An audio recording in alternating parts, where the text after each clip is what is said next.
You know, there's a phrase I hear a lot from folks our age. I'm too old to learn new tricks. And honestly, I used to say it myself. But then, I met a woman named Helen at my local community center. Helen's 82, walks with a cane, and last year she decided to learn how to play the harmonica from scratch. My grandkids think I'm a rock star, she told me, laughing. And you know what? I haven't forgotten where I put my keys in months. Turns out, Helen's onto something. A 2023 study in neurology found that seniors who take up new, mentally engaging hobbies after 70 show significantly slower memory decline, some even reversing mild cognitive impairment. The best part? These hobbies don't have to be complicated, expensive, or time-consuming. In fact, the simpler they are, the more likely you are to stick with them. That's why today, we're talking about 6 hobbies that are easier than folding a fitted sheet. You know the struggle. And pack a serious punch for your brain health. Let's dive into the first 2. First up, watercolor painting. Now, before you say, I can't even draw a straight line, hear me out. Watercolors are forgiving. They're messy, playful, and perfect for beginners. You don't need a fancy studio, just a $10 set of paints, some paper, and a cup of water. The goal isn't to create a masterpiece. It's to let your brain explore colors, shapes, and textures. My friend Arnie started painting at 75 after his wife passed. I needed something to quiet my mind, he said.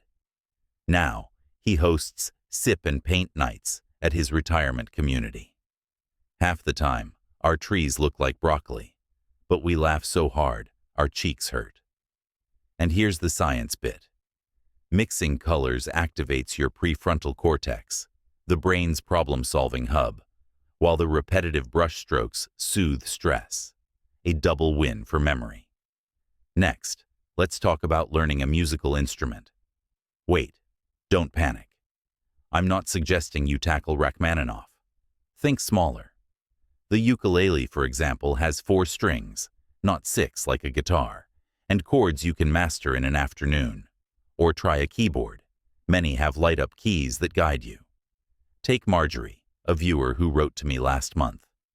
At 78, she bought a second-hand ukulele online. My first lesson, I couldn't tell a C chord from a coffee stain, she said. But within weeks, she'd memorized 3 songs and realized she no longer needed her grocery list. My brain just woke up. Music forces your brain to multitask, reading notes, coordinating fingers, keeping rhythm, which builds new neural connections like wildfire. Now, I know what some of you are thinking. But what if I'm tone deaf? Trust me, it doesn't matter. The goal isn't to perform at Carnegie Hall. It's to give your brain a joyful challenge. Many libraries loan out instruments for free, and YouTube's full of tutorials for absolute beginners. These first 2 hobbies, watercolors and music, are all about exploration. They're not about being good. They're about being curious. And curiosity, my friends, is the antidote to stagnation. But maybe you're someone who prefers moving your body instead of sitting still. Or perhaps you'd rather connect with others than go solo. Well, that's exactly where we're headed next. Now, maybe you're thinking, painting and music sound lovely, but what if I want to get my hands dirty, literally?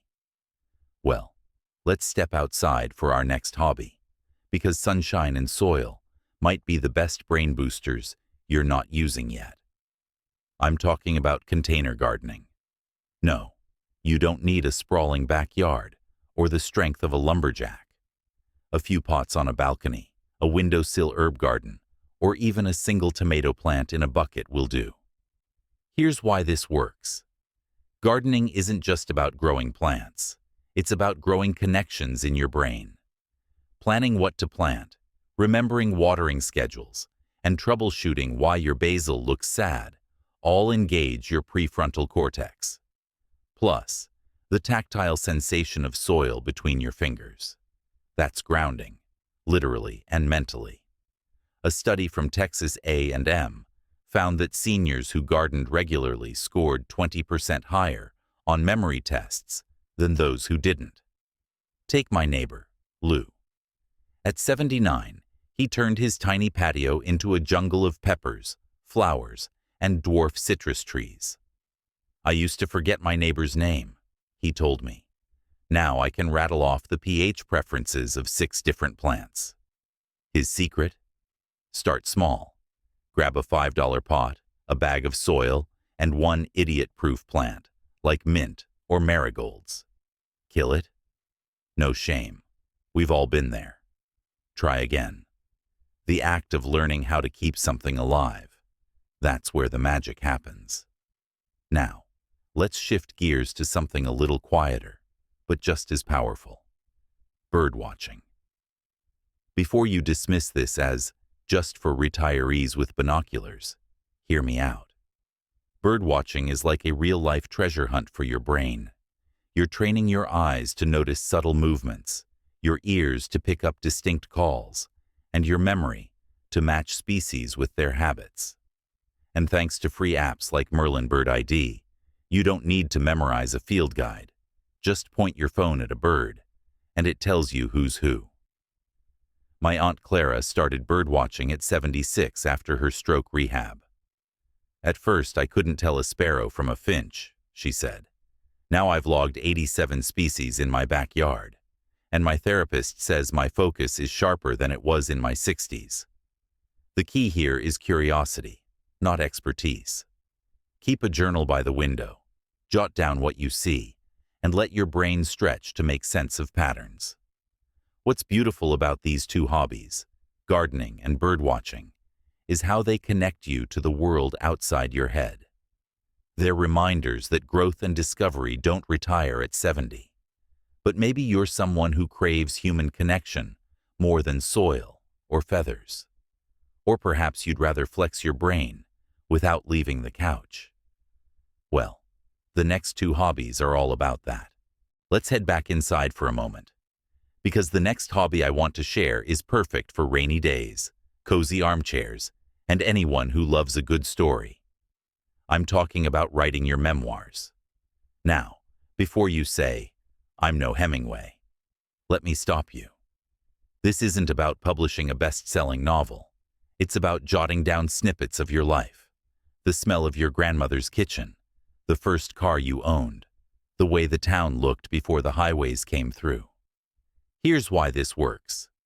Recalling and organizing memories strengthens your brain's hippocampus, the area responsible for long-term storage. A study from the University of Texas found that seniors who wrote about their past for just 20 minutes a day showed improved episodic memory in as little as 6 weeks. And you don't need a fancy journal. Start with index cards, 1 memory per card. The summer I met Joe. The day we brought the dog home. String them together like beads, and suddenly, you've got a legacy. My cousin Betty started this at 81, after her great-granddaughter asked, "What was the olden days like?" Now, Betty's writing group meets weekly at the library. Half the time we end up laughing so hard we forget to write, she says. But when I read back what I've done, it's like my mind's a photo album I didn't know I had. The beauty here is in the retelling, not the grammar or the punctuation. Let your brain wander. Let it surprise you. Now, let's tackle our final hobby. And this one's a crowd pleaser. Board games and puzzles. But not the ones you're thinking of. Ditch the tired old Monopoly board and try something new. Games like code names, a word association challenge, Azul, a colorful tile strategy game, or even collaborative jigsaw puzzles force your brain to think in fresh, playful ways. Take Frank and Martha, a couple in their late 70s, who started a weekly game night at their senior center. "We thought it'd just kill time," Frank said. "But now we've got a crew arguing over Scrabble like it's the Olympics." Martha chimed in. Last week I remembered my PIN and my library password without writing them down. That hasn't happened in years. Games like these require strategy, adaptability, and teamwork, all of which light up different regions of your brain, like a Christmas tree. But here's the kicker. It's not about winning. It's about the mental stretch. Even solo puzzles, like Sudoku or crosswords, can be retooled for novelty. Try a Sudoku app with shapes instead of numbers, or a crossword in a new language you're dabbling in. The goal is to keep your brain guessing, not just going through the motions. Now, let's pause and look at the big picture. We've covered 6 hobbies: watercolors, music, gardening, birdwatching, memoir writing, and games. But what ties them all together? Novelty and engagement. Your brain thrives on firsts. The first time you mix cerulean blue with burnt sienna. The first chord you play without fumbling. The first tomato you grow from seed. These moments create new neural pathways, like blazing trails through a forest. The more trails you have, the harder it is for memory loss to block your way. But maybe you're feeling overwhelmed. 6 hobbies? How do you choose? Here's the secret. You don't have to. Pick one. Just one. Try it for a week. If it clicks, great. If not, toss it and try another. This isn't a to-do list. It's a buffet. Sample what excites you. And if you're thinking, I don't have the time, let me ask you this. How much time do you spend worrying about forgetting? 10 minutes a day on a hobby could save you hours of stress down the road. My friend Edna put it best. I used to fret about losing my marbles. Now I'm too busy painting sunsets to count them. Before we wrap up, I want to hear from you. Have you tried any of these hobbies? Did you resurrect an old passion or discover a new one? Tell me in the comments. Your story might be the push someone else needs to start. If this video resonated with you, do me a favor. Hit that like button and share it with a friend. Aging is a team sport after all, and if you haven't already, subscribe to the channel. We've got more talks coming up. How to stay strong, sleep better, and keep laughing through life's surprises. Thank you for spending this time with me. Remember, turning 70 isn't about winding down. It's about redefining. Your brain's still got chapters to write, gardens to grow, and games to win. Here's to the hobbies that keep us curious, the memories that keep us grounded, and the joy of knowing it's never too late to begin.